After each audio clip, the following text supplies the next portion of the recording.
नमस्कार, मैं हाँ शमी डावरा तो तुसी देख रहे हो SDTV प्राइम। दोस्तों, SDTV प्राइम की खास पेशकश विचार तकरार विच अज असी चर्चा करांगे कोरोना बनाम स्कूल बच्चे अते भविख। 2020 ਦੇ ਵਿੱਚ ਜਦੋਂ कोरोना की लहर भारत ਦੇ ਵਿੱਚ ਪੁੱਜੀ ਤਾਂ ਕਿਸੇ ने सोचा नहीं सी कि यह लगातार वधदी जाएगी तो फिर लगभग 1.5-2 साल तो इस तरह लगातार जारी रहेगी।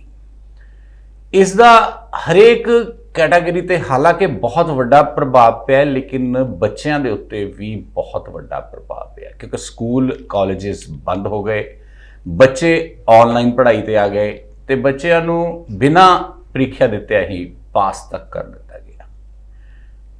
अज बच्चे कि सचमुच ऑनलाइन पढ़ाई लई सीरीयस ने या फिर लापरवाही वरत रहे हैं। अज वो बच्चों का भविख की है। जिहड़े बच्चों को पास होने दे लई भी लाले पे हुए सी, वो 80-80, 85-85% मार्क्स लैके पास हो गए। आखिर उन्होंने फ्यूचर की होएगा? अजिहियां बहुत सारिया शंकावां, बहुत सारे ਇਹੋ ਜਿਹੀਆਂ ਉਲਝਣਾਂ ਅੱਜ ਹਰੇਕ ਦੇ ਮਨ ਦੇ ਵਿੱਚ ਨੇ ਤੇ ਅਸੀਂ ਉਹਨਾਂ ਸਾਰੀਆਂ ਸ਼ੰਕਾਵਾਂ ਤੇ ਉਲਝਣਾਂ ਦਾ ਕਿਤੇ ਨਾ ਕਿਤੇ ਕੋਈ ਹੱਲ ਤੁਹਾਡੇ ਰੂਬਰੂ ਲੈ ਕੇ ਆ ਰਹੇ ਹਾਂ ਤੇ ਉਹ ਹੱਲ ਕੱਢਣ ਲਈ ਸਾਡੇ ਅੱਜ ਸਟੂਡੀਓ ਦੇ ਵਿੱਚ ਜਿਨ੍ਹਾਂ ਮਾਹਿਰਾਂ ਨੂੰ ਅਸੀਂ ਸੱਦਾ ਦਿੱਤਾ ਹੈ, ਸਭ ਤੋਂ ਪਹਿਲਾਂ ਉਹਨਾਂ ਨਾਲ ਮੈਂ ਤੁਹਾਡੀ ਜਾਣ ਪਹਿਚਾਣ ਕਰਾਂਗਾ। ਮੇਰੇ ਬਿਲਕੁਲ ਨਾਲ ਬੈਠੇ ਨੇ ਸਰਦਾਰ ਹਰਸਿਮਰਨ ਸਿੰਘ ਜੀ। ਹਰਸਿਮਰਨ ਸਿੰਘ ਜੀ ਬੁੱਧੀਜੀਵੀ ਵਰਗ ਦੇ ਵਿੱਚ ਤਾਂ ਇੱਕ ਮੰਨੇ ਹੀ ਜਾਂਦੇ ਨੇ। ਇਹ ਆਨੰਦਪੁਰ ਸਾਹਿਬ ਦੇ ਵਿੱਚ Shri Anandpur Sahib model high school ਦੇ ਡਾਇਰੈਕਟਰ ਵੀ ਨੇ। ਸਕੂਲ ਚਲਾਉਂਦੇ ਨੇ, ਬਹੁਤ ਸਾਰੀਆਂ ਕਿਤਾਬਾਂ ਇਹਨਾਂ ਦੁਆਰਾ ਲਿਖੀਆਂ ਗਈਆਂ ਨੇ ਤੇ ਜਿਸ ਤਰ੍ਹਾਂ ਮੈਂ ਪਹਿਲਾਂ ਕਿਹਾ ਕਿ ਕੁਝ ਗਿਣਤੀ ਦੇ ਉਂਗਲਾਂ ਤੇ ਗਿਣਨ ਵਾਲੇ ਜਿਹੜੇ ਬੁੱਧੀਜੀਵੀ ਨੇ ਪੰਜਾਬ ਦੇ, ਉਹਨਾਂ ਵਿੱਚੋਂ ਇੱਕ ਇਹ ਸ਼ਮੂਲੀਅਤ ਹੁੰਦੀ ਹੈ ਇਹਨਾਂ ਦੀ। ਤੇ ਦੂਸਰੇ ਮਾਹਿਰ ਨੇ ਜਿਹੜੇ ਇਸ ਵਿਸ਼ੇ ਦੇ ਉੱਤੇ ਬਹੁਤ ਕੁਝ ਜਾਣਦੇ ਨੇ, ਜਿਨ੍ਹਾਂ ਨੇ ਕਈ ਲੈਕਚਰ ਦਿੱਤੇ ਨੇ, ਕਈ ਇਹਨਾਂ ਨੇ ਜਿਹੜੇ ਹੈ ਉਹ ਲਿਖੇ ਹੋਏ ਲੇਖ ਇਹਦੇ ਉੱਤੇ ਆ ਚੁੱਕੇ ਨੇ। ਦਿਲਸ਼ੇਰ ਬੀਰ ਸਿੰਘ ਜੀ ਜੋ ਕਿ ਅਸਿਸਟੈਂਟ ਪ੍ਰੋਫੈਸਰ ਨੇ SGTV ਖਾਲਸਾ ਕਾਲਜ ਆਨੰਦਪੁਰ ਸਾਹਿਬ ਦੇ ਵਿੱਚ। ਸਭ ਤੋਂ ਪਹਿਲਾਂ ਤੁਹਾਡਾ ਸਵਾਗਤ ਸਟੂਡੀਓ।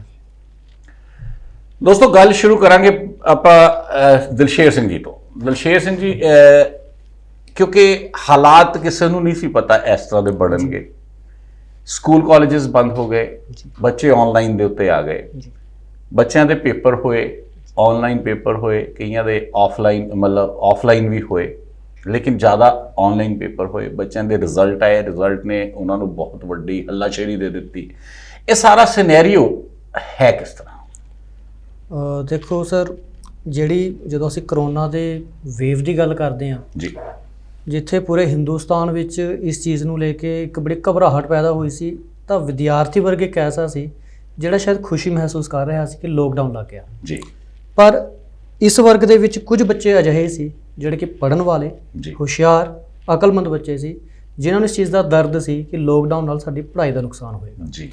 ਸੋ ਇਸ ਸਿਨੈਰੀਓ ਦੇ ਵਿੱਚ ਜੋ ਗਵਰਨਮੈਂਟ ਨੂੰ ਇੱਕ ਇਨੀਸ਼ੀਏਟਿਵ ਲੈਣਾ ਚਾਹੀਦਾ, UGC ਨੂੰ ਲੈਣਾ ਚਾਹੀਦਾ ਸੀ, ਸਕੂਲ ਐਡਮਿਨਿਸਟ੍ਰੇਸ਼ਨਸ ਨੂੰ ਲੈਣਾ ਚਾਹੀਦਾ ਸੀ, ਉਹ ਇਨੀਸ਼ੀਏਟਿਵ ਨਹੀਂ ਲਿੱਤਾ ਗਿਆ ਤੇ ਇੱਕ ਹੋਸ਼-ਪੋਸ਼ ਵਿੱਚ ਕਹਿ ਦਿੱਤਾ ਗਿਆ ਕਿ ਆਨਲਾਈਨ ਸਟੱਡੀ ਸ਼ੁਰੂ ਕਰ ਦਿੱਤੀ ਜਾਏ। ਬਿਲਕੁਲ ਇੱਕ ਚੀਜ਼ ਬਹੁਤ ਜ਼ਰੂਰੀ ਹੁੰਦੀ ਹੈ ਕਿ ਕਿਸੇ ਵੀ ਚੀਜ਼ ਨੂੰ ਪ੍ਰੋਵਾਈਡ ਕਰਨ ਲਈ ਉਹਦਾ ਇੱਕ ਪਲਾਨ ਤੁਹਾਡੇ ਹੱਥ 'ਚ ਹੋਣਾ ਚਾਹੀਦਾ, ਉਹਦਾ ਇੱਕ ਬਲੂਪ੍ਰਿੰਟ ਤੁਹਾਡੇ ਹੱਥ 'ਚ ਹੋਣਾ ਚਾਹੀਦਾ। ਪਰ ਜਦੋਂ ਆਨਲਾਈਨ ਸਟੱਡੀ ਦੀ ਗੱਲ ਸ਼ੁਰੂ ਕੀਤੀ ਗਈ ਤਾਂ ਕੋਈ ਬਲੂਪ੍ਰਿੰਟ ਨਹੀਂ ਸੀ ਜੀ। ਸਿੰਪਲੀ ਕਾਲਜ ਜਾਂ ਸਕੂਲ ਨੂੰ ਕਹਿ ਦਿੱਤਾ ਗਿਆ ਕਿ ਤੁਸੀਂ ਆਨਲਾਈਨ ਸਟੱਡੀ ਕਰਾਉਣੀ ਹੈ, ਕਿਸ ਪਲੇਟਫਾਰਮ ਤੇ ਕਰਾਉਣੀ ਹੈ, ਕਿਵੇਂ ਕਰਾਉਣੀ ਹੈ, ਕਿਵੇਂ ਚੈੱਕ ਰੱਖਣੇ ਆ, ਉਹ ਚੀਜ਼ ਕੁਝ ਨਹੀਂ ਪ੍ਰੋਵਾਈਡ ਕੀਤੀ ਗਈ। ਸੋ ਇਸ ਦੇ ਨਾਲ ਫਿਰ ਸੌਫਟਵੇਅਰਸ ਕੰਪਨੀਜ਼ ਵੀ ਅੱਗੇ ਆਈਆਂ, ਵੈਬਐਕਸ ਆਈ, ਸਿਸਕੋ ਆਈ, ਗੂਗਲ ਮੀਟ ਆਇਆ, ਪਰ ਕੋਈ ਵੀ ਕੰਪਨੀ ਇਹ ਚੀਜ਼ ਨਹੀਂ ਪ੍ਰੋਵਾਈਡ ਕਰ ਰਹੀ ਸੀ ਕਿ ਬੱਚਿਆਂ ਨੂੰ ਅਸੀਂ ਨਕਲ ਤੋਂ ਕਿਵੇਂ ਰੋਕਣਾ ਜਾਂ ਬੱਚਿਆਂ ਨੂੰ ਸਿੰਸੈਰਿਟੀ ਨਾਲ ਲੈਕਚਰ ਨਾਲ ਜੋੜ ਕੇ ਕਿਵੇਂ ਰੱਖਣਾ।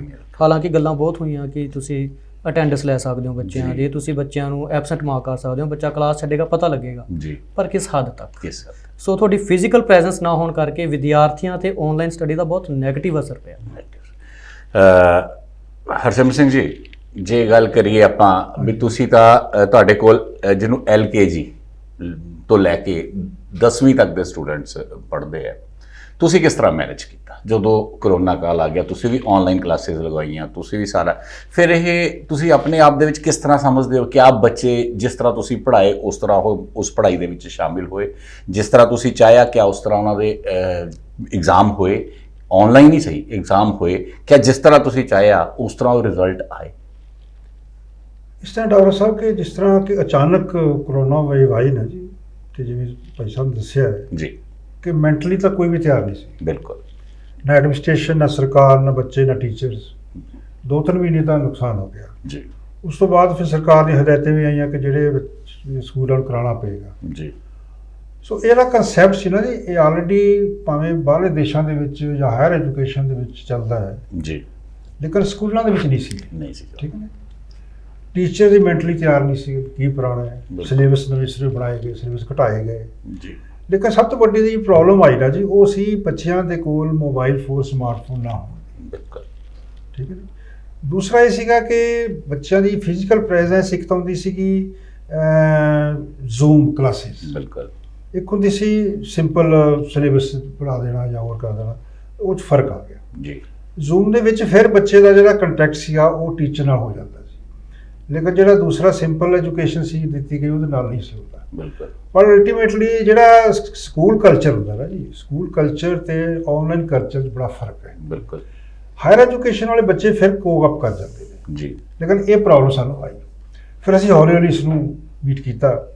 ਲੇਕਿਨ ਪ੍ਰੋਬਲਮ ਉਸ ਵੇਲੇ ਆਈ ਜਦੋਂ ਬੱਚੇ ਦੇ ਐਗਜ਼ਾਮ ਲੈਣੇ ਸੀ। ਬਿਲਕੁਲ। ਬੱਚੇ ਦੇ ਐਗਜ਼ਾਮ, ਕੁਐਸਚਨ ਪੇਪਰ ਕਿਸ ਤਰ੍ਹਾਂ ਜਾਣੇ ਨੇ, ਕਿਸ ਤਰੀਕੇ ਨਾਲ ਉਹਦੀ ਇਵੈਲੂਏਸ਼ਨ ਹੋਣੀ ਹੈ, ਕਿਸ ਢੰਗ ਦੇ ਨਾਲ ਉਹਨਾਂ ਨੇ ਬੱਚਿਆਂ ਨੇ ਕਰਨਾ ਹੈ।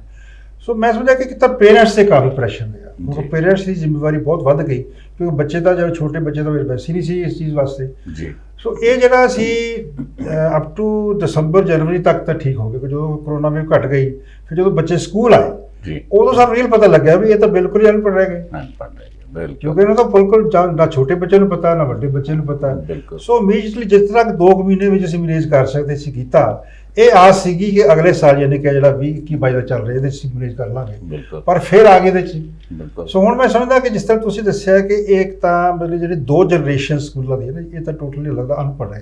ਅਨਪੜ੍ਹ ਰਹਿ ਗਏ, ਕੀ ਬਾਤ। ਇਹਦਾ ਬੜਾ ਨੁਕਸਾਨ ਹੋਇਆ ਜੀ ਕਿ ਆਉਣ ਵਾਲੇ ਸਮੇਂ 'ਚ ਸਾਡੇ ਇੰਡੀਆ ਦੀ, ਪੰਜਾਬ ਦੀ ਜਨਰੇਸ਼ਨ ਹੈ, ਉਹ ਕਿਵੇਂ ਇੱਕ ਹਾਇਰ ਐਜੂਕੇਸ਼ਨ ਦੇ ਵਿੱਚ, ਹਾਇਰ ਸਰਵਿਸਿਜ਼ ਦੇ ਵਿੱਚ ਜਾਂ ਕੰਪੀਟੀਸ਼ਨ ਦੇ ਵਿੱਚ, ਕਿਉਂਕਿ ਕੰਪੀਟੀਸ਼ਨ ਦਾ ਜ਼ਮਾਨਾ ਹੈ, ਬਿਲਕੁਲ, ਤੇ ਸਾਡੇ ਬੱਚੇ ਕਿੱਥੇ ਖੜਨਗੇ। ਬਿਲਕੁਲ।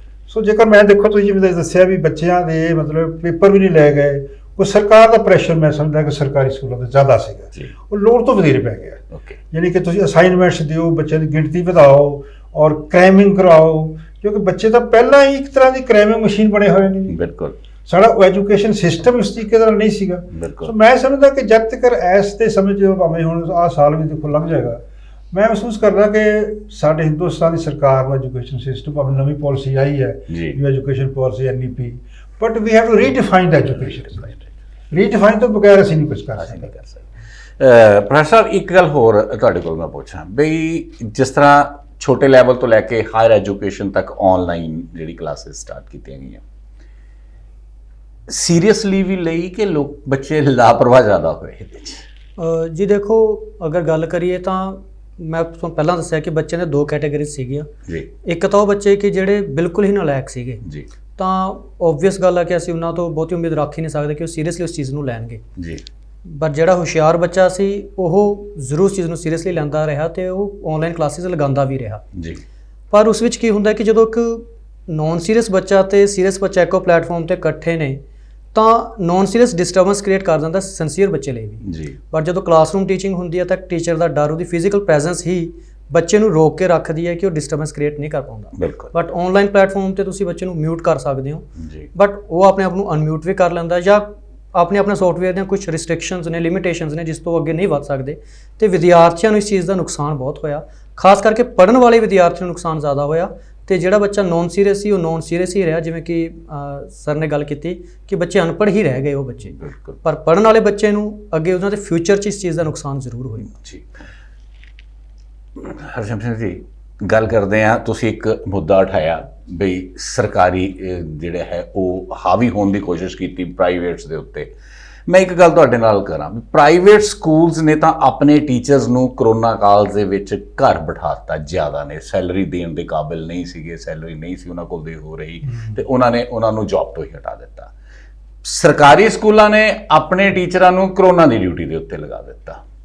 ਬਹੁਤ ਘੱਟ ਜਿਹੜੇ ਸੀ, ਹਾਲਾਂਕਿ ਉਹਨਾਂ ਦੀ ਜੌਬ ਸਿਕਿਉਰ ਹੈ, ਇਹਦੇ ਵਿੱਚ ਕੋਈ ਸ਼ੱਕ ਨਹੀਂ, ਜਿਹੜੇ ਨਹੀਂ ਵੀ ਸੀ ਆਉਂਦੇ ਸਰਕਾਰੀ ਜੌਬ ਸਿਕਿਉਰ ਹੋਣ ਕਰਕੇ ਸੈਲਰੀ ਉਹਨਾਂ ਦੀ ਪੈਂਦੀ ਰਹੀ, ਉਹਨਾਂ ਨੂੰ ਇਸ ਤਰ੍ਹਾਂ ਦੀ ਕੋਈ ਦਿੱਕਤ ਨਹੀਂ। ਲੇਕਿਨ ਜ਼ਿਆਦਾਤਰ ਤੁਸੀਂ ਦੇਖੋ ਵੀ ਅੱਜ ਦੀ ਤਾਰੀਖ ਦੇ ਵਿੱਚ ਵੀ ਅਸੀਂ ਦੇਖਦੇ ਹਾਂ ਵੀ ਜਿਹੜੇ ਸਰਕਾਰੀ ਸਕੂਲਾਂ ਦੇ ਟੀਚਰ ਹੈ ਉਹ ਬਾਰਡਰਾਂ ਦੇ ਉੱਤੇ ਲਗਾਏ ਗਿਆ ਵੀ ਪੰਜਾਬ 'ਚ ਜਿਹੜਾ ਐਂਟਰ ਕਰਦਾ ਉਹਦਾ ਕੋਵਿਡ-19 ਟੈਸਟ ਹੋਇਆ ਕਿ ਨਹੀਂ ਹੈ, ਉਹਨਾਂ ਨੇ ਚੈੱਕ ਕਰਨਾ ਹੈ। ਮਤਲਬ ਇਸ ਤਰ੍ਹਾਂ ਉਸ ਵਕਤ ਵੀ ਹੁੰਦਾ ਰਿਹਾ ਜਿਸ ਵੇਲੇ ਇਹ ਸਕੂਲ ਨਹੀਂ ਸੀ ਚੱਲ ਰਹੇ, ਸਾਰਾ ਕੁਝ ਸੀ ਸਰਕਾਰੀ ਟੀਚਰਾਂ ਕੋਲੋਂ ਡਿਊਟੀਆਂ ਲਈਆਂ ਜਾ ਰਹੀਆਂ ਸੀਗੀਆਂ। ਫਿਰ ਕਿਤੇ ਨਾ ਕਿਤੇ ਇਹ ਲਾਪਰਵਾਹੀ ਸੀਗੀ ਸਰਕਾਰ ਦੀ ਵੀ ਸਰਕਾਰ ਕਿਸ ਤਰ੍ਹਾਂ ਪੜ੍ਹਾ ਸਕਦੀ ਸੀ ਬੱਚਿਆਂ ਨੂੰ ਆਨਲਾਈਨ। ਦੇਖੋ ਜੀ, ਇਸ ਤੋਂ ਪਹਿਲਾਂ ਕਿ ਮੈਂ ਤੁਹਾਡੀ ਗੱਲ ਦਾ ਜਵਾਬ ਦਿਆਂ ਜੀ, ਮੈਂ ਸਮਝਦਾ ਕਿ ਜਿਹੜੀਆਂ ਸਕੂਲਾਂ ਦੇ ਕੋ-ਕਰਿਕੂਲਰ ਐਕਟੀਵਿਟੀਜ਼ ਹੁੰਦੀਆਂ ਨਾ ਜੀ, ਐਕਸਟਰਾ ਕਰਿਕੂਲਰ, ਬਿਲਕੁਲ ਉਹ ਨਾ ਹੋਣ ਕਰਕੇ ਬੱਚਿਆਂ ਦੀ ਸ਼ਖਸੀਅਤ ਨਹੀਂ ਬਣੀ ਸੀ। ਠੀਕ ਹੈ, ਕਿਉਂਕਿ ਮੇਨ ਗੱਲ ਹੁੰਦੀ ਹੈ ਰੀਅਲ ਨੌਲੇਜ। ਬਿਲਕੁਲ, ਕਿਉਂਕਿ ਟੀਚਰਸ ਨੇ, ਸਕੂਲ ਐਡਮਿਨਿਸਟ੍ਰੇਸ਼ਨ ਨੇ ਜਾਂ ਇਨਫਰਾਸਟ੍ਰਕਚਰ ਨੇ ਜੋ ਉਹਦੇ ਟੇਲਰ ਬੈਠਾ ਹੈ, ਜੀ, ਚਾਹੇ ਉਹ ਕਲਾਸ ਸਿਲੇਬਸ ਦਾ ਹੈ, ਚਾਹੇ ਉਹ ਦੂਸਰਾ ਉਹਦੀ ਹੋਰ ਐਕਟੀਵਿਟੀਜ਼ ਦਾ ਹੈ, ਬਿਲਕੁਲ। ਉਸਨੇ ਬਾਹਰ ਆਉਣਾ ਹੁੰਦਾ ਹੈ। ਜੀ, ਸੋ ਇਸ ਪੱਖੋਂ ਮੈਂ ਸਮਝਦਾ ਜਿਹੜਾ ਕਰੋਨਾ ਕਾਲ 'ਚ 2 ਸਾਲ ਲਾਸ ਹੋ ਗਿਆ ਨਾ ਜੀ, ਉਹਦੇ ਵਿੱਚ ਕਈ ਬੱਚਿਆਂ ਦਾ ਕੰਸੈਪਟ ਨਹੀਂ ਪਤਾ ਬਿਲਕੁਲ, ਵੀ ਅਸੈਂਬਲੀ ਦਾ ਕੰਸੈਪਟ ਕੀ ਹੁੰਦਾ ਹੈ, ਗੇਮਸ ਦਾ ਕੰਸੈਪਟ ਕੀ ਹੁੰਦਾ ਹੈ, ਪੇਂਟਿੰਗ ਦਾ ਕੰਸੈਪਟ ਕੀ ਹੁੰਦਾ ਹੈ, ਨਾਚ ਡਾਂਸ ਵਗੈਰਾ ਦਾ ਕੀ ਕੰਸੈਪਟ ਹੁੰਦਾ ਬਿਲਕੁਲ, ਹੈ। ਬਿਲਕੁਲ। ਇੱਕ ਤਾਂ ਇਹ ਬੜਾ ਲਾਸ ਹੋ ਗਿਆ। ਸਰਕਾਰ ਕਿਵੇਂ ਆਉਣ ਵਾਲੇ 2 ਸਾਲ ਦੇ ਵਿੱਚ ਇਸ ਨੂੰ ਚੁੱਕੋ ਕਿ 2 ਸਾਲ ਲੱਗਣਗੇ ਜੀ। ਬਿਲਕੁਲ, ਜਿਹੜੀ ਗੱਲ ਤੁਸੀਂ ਕੀਤੀ ਹੈ ਨਾ ਜੀ, ਉਹ ਤਾਂ ਦੇਖੋ ਮੈਂ ਸਮਝਦਾ ਕਿ ਇੱਕ ਕ੍ਰਾਈਸਿਸ ਆ ਗਿਆ ਹੈ, ਜੀ, not only to private schools but education as a whole. Okay, ਪਹਿਲਾਂ ਹੀ ਜਿਹੜੇ ਸਾਡੇ ਸਰਕਾਰੀ ਅਧਿਆਪਕਾਂ ਨੇ ਉਹਨਾਂ ਕੋਲੋਂ ਜਿਹੜੀਆਂ ਨੌਨ ਟੀਚਿੰਗ ਜ਼ਿੰਮੇਵਾਰੀ ਲਈਆਂ ਜਾਂਦੀਆਂ, ਚਾਹੇ ਵੋਟਾਂ ਬਣਾਉਣੇ ਨੇ, ਚਾਹੇ ਕਰਨੇ ਆ, ਔਰ ਐਜੂਕੇਸ਼ਨ ਦੇ ਸੰਬੰਧ ਵਿੱਚ ਜਿਹੜੀਆਂ ਟੀਚਰ ਆਰਗੇਨਾਈਜੇਸ਼ਨ ਲੜਦੀ ਵੀ ਰਹੀਆਂ, we are not meant for it. ਜੀ, ਹੁਣ ਇਹਦੇ ਵਿੱਚ ਇਹ ਗੱਲ ਆਈ ਕਿ ਜਿੱਥੇ ਸਰਕਾਰ ਨੂੰ ਵੀ ਕੁਝ ਕਰਨਾ ਸੀਗਾ ਵੀ ਜਿਵੇਂ ਬਾਰਡਰ 'ਤੇ ਬਿਠਾ, ਕਰੋਨਾ ਦਾ ਕਰਤਾ, ਠੇਕਿਆਂ 'ਤੇ ਬਿਠਾ ਤੇ ਉਹਦਾ ਕਰਤਾ, ਇਹਦਾ ਵੀ ਨੁਕਸਾਨ ਟੀਚਿੰਗ ਕਮਿਊਨਿਟੀ ਬਹੁਤ ਹੋਇਆ ਜੀ, ਬੱਚਿਆਂ ਨੂੰ ਹੋਇਆ ਜੀ। ਬਿਲਕੁਲ, ਕਿਉਂਕਿ ਬੱਚਿਆਂ ਨੇ ਟੀਚਰਸ ਨੇ ਜੇਕਰ ਦੇਖੋ ਪ੍ਰਾਈਵੇਟ ਸਕੂਲਾਂ ਨੇ ਦਿੱਤੀ ਹੈ, ਜੀ, ਹਾਈ ਕੋਰਟ ਦੀਆਂ ਹਦਾਇਤਾਂ ਸੀਗੀਆਂ ਵੀ those who have given online education they are eligible for fees.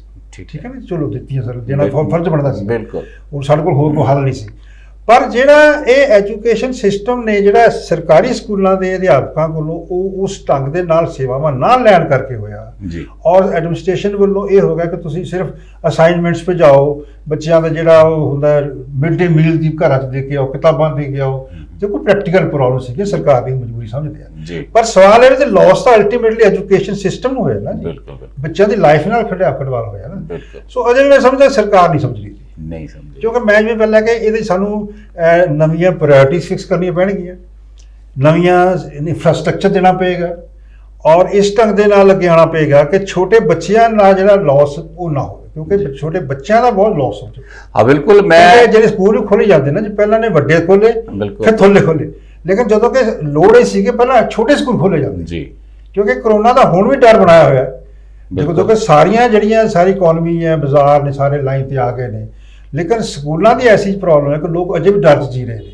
Parents ਅੱਜ ਵੀ ਜੀ ਰਹੇ ਨੇ ਕਿ ਇੱਕ ਸਕੂਲ ਦੇ ਵਿੱਚੋਂ ਇੱਕ ਮੰਨ ਲਓ ਕੋਈ ਰਿਪੋਰਟ ਆ ਗਈ ਤਾਂ ਸਾਰਾ ਸਕੂਲ ਬੰਦ ਕਰ ਦਿੱਤਾ ਜਾਂਦਾ ਹੈ, ਸਾਰੀ ਫਾਹ ਫੈਲ ਜਾਂਦੀ ਹੈ ਕਿ ਸਾਡੇ ਬੱਚਿਆਂ ਨੂੰ ਕਿਤੇ ਹੋ ਨਾ ਜਾਵੇ। ਸੋ ਇਸ ਅਫਵਾਹ ਤੋਂ ਇਹ ਜਿਹੜਾ ਫੀਅਰ ਸਾਈਕੋਸਿਸ ਹੈ, ਇਹਦੇ 'ਚੋਂ ਸਰਕਾਰਾਂ ਕਿਵੇਂ ਪੇਰੈਂਟਸ ਨੂੰ, ਬੱਚਿਆਂ ਨੂੰ ਕੱਢਣਗੀਆਂ, ਇਹ ਬੜਾ ਵੱਡਾ ਮੁੱਦਾ ਹੈ। ਇਹ ਬੜਾ ਵੱਡਾ ਮੁੱਦਾ, ਤੁਹਾਡੀ ਗੱਲ ਬਿਲਕੁਲ ਸਹੀ ਹੈ ਵੀ ਛੋਟੇ ਬੱਚੇ ਜਿਹੜੇ LKG ਸੇ ਅੱਜ ਤੱਕ ਸਕੂਲ ਨਹੀਂ ਗਏ, ਉਹ UKG 'ਚ ਕਰ ਦਿੱਤੇ ਆ, ਉਹ ਕਿਸ ਹਿਸਾਬ ਦੇ ਨਾਲ ਅੱਗੇ ਆ ਕੇ ਕੰਪੀਟੀਸ਼ਨ ਦੇ ਵਿੱਚ ਆਣਗੇ। ਉਹਨਾਂ ਨੂੰ ਤਾਂ ਕਰੋਨਾ ਦੀ ਕੋਈ ਪ੍ਰੋਬਲਮ ਨਹੀਂ ਸੀ। ਇਹ ਕੰਪੀਟੀਸ਼ਨ ਦੀ ਗੱਲ ਕਰਾਂ ਮੈਂ ਤੁਹਾਡੇ ਨਾਲ ਪ੍ਰੋਫੈਸਰ ਸਾਹਿਬ, ਇੱਕ ਗੱਲ ਮੈਂ ਤੁਹਾਡੇ ਕੋਲ ਪੁੱਛਣਾ ਚਾਹਾਂਗਾ ਵੀ ਉਹ ਬੱਚੇ, ਤੁਸੀਂ ਬੱਚਿਆਂ ਨੂੰ 2 ਤਰ੍ਹਾਂ ਡਿਵਾਈਡ ਕੀਤਾ, ਇੱਕ ਤਾਂ ਸੀ ਜਿਹੜੇ ਲਾਪਰਵਾਹ ਬੱਚੇ, ਪੜ੍ਹਦੇ ਨਹੀਂ ਸੀ, ਲਾਪਰਵਾਹ ਸੀ, ਲੇਕਿਨ ਇੱਕ ਬੱਚੇ ਉਹ ਸੀ ਜਿਹੜੇ ਹਮੇਸ਼ਾ ਲਾਇਕ ਬੱਚਿਆਂ ਦੇ ਤੌਰ ਤੇ ਗਿਣੇ ਜਾਂਦੇ, ਜਿਨ੍ਹਾਂ ਨੇ ਪੜ੍ਹਨਾ ਸੀ, ਉਹ ਵਾਕਈ ਉਹਨਾਂ ਦੇ ਮਾਰਕਸ ਅੱਛੇ ਆਣੇ ਸੀ।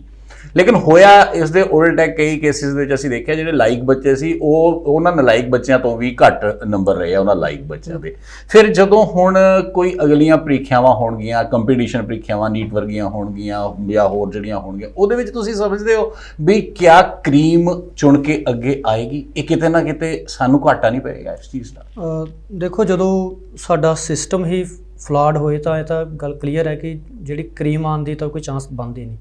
ਜਦੋਂ ਅਸੀਂ ਇੱਕ ਫਲॉड ਸਿਸਟਮ 'ਚੋਂ ਬੱਚੇ ਨੂੰ ਚੂਜ਼ ਕਰਾਂਗੇ ਤਾਂ ਫਿਰ ਅੱਗੇ ਫਲॉ ਹੀ ਸਾਨੂੰ ਮਿਲੇਗਾ।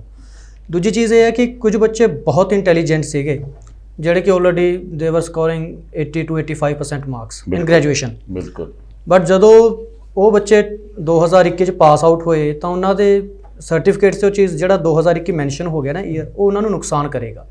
ਮੈਂ ਇੱਕ ਐਗਜ਼ਾਮਪਲ ਕੋਟ ਕਰਦਾ ਕਿ ਰੀਸੈਂਟਲੀ ਸਾਊਥ ਦੀ ਇੱਕ ਸਟੇਟ ਦੇ ਵਿੱਚ HDFC ਬੈਂਕ ਦੀ ਐਡ ਆਈ ਤੇ ਉਹਨਾਂ ਨੇ ਲਿਖਤਾ ਕਿ 2021 pass out candidates are not eligible. ਬਿਲਕੁਲ। ਉਸ ਦਾ ਜਦੋਂ ਟਵਿੱਟਰ ਵਗੈਰਾ ਤੇ ਰੌਲਾ ਪਿਆ ਤਾਂ ਉਹਨਾਂ ਨੇ ਦੁਬਾਰਾ ਆਪਣੀ ਇੱਕ ਪੋਸਟ ਪਾਈ ਕਿ ਨਹੀਂ ਜੀ ਇਹ ਟਾਈਪੋ ਐਰਰ ਸੀਗਾ।